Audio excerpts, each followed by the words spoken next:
আসসালামু আলাইকুম বন্ধুরা, টেক ফিউচার ইউটিউব চ্যানেলটি থেকে আপনাকে স্বাগতম জানাচ্ছি। আজকের ভিডিওটিতে আমি আপনাদেরকে দেখাবো কিভাবে TP-Link রাউটারের আইপি অ্যাড্রেসটি পরিবর্তন করতে হয়। আমরা জানি TP-Link রাউটারের বাই ডিফল্ট আইপি অ্যাড্রেস থাকে। শুধু TP-Link না, যে কোনো রাউটারেরই বাই ডিফল্ট আইপি অ্যাড্রেস থাকে।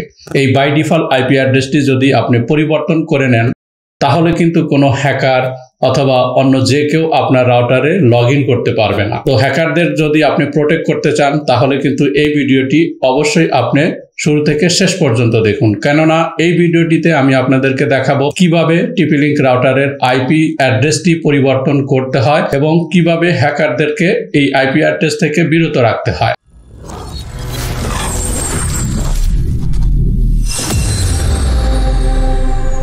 তো বন্ধুরা, এই কাজটি কিন্তু আপনি আপনার হাতে থাকা স্মার্টফোন দিয়েই করতে পারবেন। তো বন্ধুরা, আর কথা বলবো না, চলুন দেখে নেওয়া যাক কিভাবে TP-Link রাউটারের আইপি অ্যাড্রেসটি আপনার হাতে থাকা স্মার্টফোন দিয়ে পরিবর্তন করবেন। তো যারা এখনো আমাদের চ্যানেলটি সাবস্ক্রাইব করেননি, তারা অবশ্যই চ্যানেলটি সাবস্ক্রাইব করবেন। আর যদি এই ভিডিওটি ভালো লেগে থাকে, তাহলে অবশ্যই ভিডিওটিতে একটি লাইক দিয়ে বন্ধুদের সাথে শেয়ার করুন। তো বন্ধুরা, চলে আসলাম আমার মোবাইল স্ক্রিনে। এখন যে কোনো একটি ব্রাউজার ওপেন করবেন। আমি এক্ষেত্রে গুগল ক্রোম ব্রাউজারটি ওপেন করে নিচ্ছি। গুগল ক্রোম ব্রাউজারটি ওপেন করার পরে TP-Link-এর যে বাই ডিফল্ট আইপি অ্যাড্রেসটি আছে, সেই আইপি অ্যাড্রেসটি আপনাকে টাইপ করতে হবে। আমরা জানি TP-Link রাউটারের by default IP address 192.168.0.1। Then search অপশনে ক্লিক করবেন। সার্চ অপশনে ক্লিক করার পরে TP-Link রাউটারের যে লগ ইন পাসওয়ার্ডটি আছে, সেই লগ ইন পাসওয়ার্ড দিয়ে আপনি লগ ইন করবেন। আপনার যদি কনফিগারেশন করা থাকে, লগ ইন পাসওয়ার্ড দেয়া থাকে, তাহলে সেই লগ ইন পাসওয়ার্ড দিয়ে লগ ইন করবেন। আমি আমার TP-Link রাউটারের লগ ইন পাসওয়ার্ড দিয়ে লগ ইন করে নিচ্ছি। তো আমাদের কাজ হচ্ছে বাই ডিফল্ট যে আইপি অ্যাড্রেসটি আছে, সেই আইপি অ্যাড্রেসটি পরিবর্তন করা। তো তার জন্য অবশ্যই নেটওয়ার্ক অপশনে যাইতে হবে। তো নেটওয়ার্ক অপশনে ক্লিক করব। নেটওয়ার্ক অপশন থেকে TP-Link রাউটারের আইপি অ্যাড্রেস পরিবর্তন করতে হলে আপনাকে যাইতে হবে ল্যান অ্যাড্রেসে। তো আমরা ল্যান অর্থাৎ লোকাল এরিয়া নেটওয়ার্ক, এই অপশনটাতে ক্লিক করব। দেন দেখুন, এখানে বাই ডিফল্ট আইপি অ্যাড্রেসটি টাইপ করা আছে 192.168.0.1।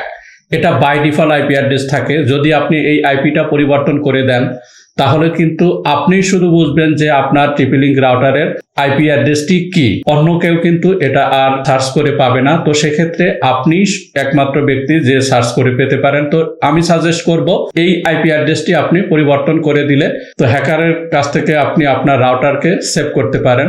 তো আমরা এই আইপি অ্যাড্রেসটি পরিবর্তন করে দিব।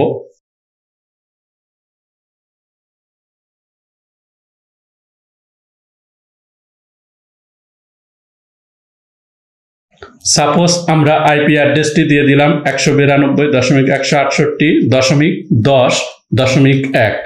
দেন সাবনেট মাস্ক। সাবনেট মাস্ক আপনি যদি /24 ইউজ করেন, তাহলে সাবনেট মাস্ক যেটা আছে সেটাই রাখতে পারেন। তো আমি /24 সাবনেট মাস্কটা ইউজ করছি 255.255.255.0। দেন জাস্ট সিম্পলি সেভ অপশনে ক্লিক করব। সাবনেট মাস্ক বাই ডিফল্ট যেটা আছে সেটা রাখবো, দ্যাটস মিন /24। ওকে, এখন আমরা সেভ অপশনে ক্লিক করব। সেভ অপশনে ক্লিক করলে কিন্তু এই রাউটারটা একবার রিবুট হবে। রিবুট হওয়ার পরে আপনি কিন্তু বাই ডিফল্ট আইপি অ্যাড্রেস দিয়ে আর লগ ইন হতে পারবেন না। আপনি এখন লগ ইন হতে পারবেন যে আইপি অ্যাড্রেসটা সেট আপ করলেন, সেই আইপি অ্যাড্রেস দিয়ে। তো আমরা একটু চেক করে দেখব। রাউটারটা রিবুট হবে। রিবুট হওয়ার পরে আবার ইন্টারনেট কানেক্টিভিটি হয়ে যাবে। তো বন্ধুরা, রাউটারটি পুনরায় রিকানেক্ট হয়ে গিয়েছে। এখন যদি আপনি বাই ডিফল্ট আইপি অ্যাড্রেস দিয়ে সার্চ করেন, তাহলে কিন্তু আর এই রাউটারকে পাবেন না। তো সেক্ষেত্রে আপনি যেহেতু আইপি অ্যাড্রেসটা সেট আপ করেছেন, যে আইপি অ্যাড্রেস, সেই আইপি অ্যাড্রেসটা টাইপ করে রাউটারে লগ ইন করতে পারবেন। তো আমরা যে আইপি অ্যাড্রেসটি সেট আপ করলাম, সেটি সার্চ করে দেখব।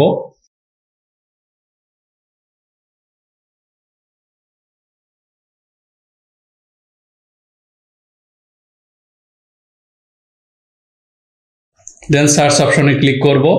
দেখুন, আমি কিন্তু আইপি অ্যাড্রেসটা সার্চ করার সাথে সাথে TP-Link রাউটারটা চলে আসছে।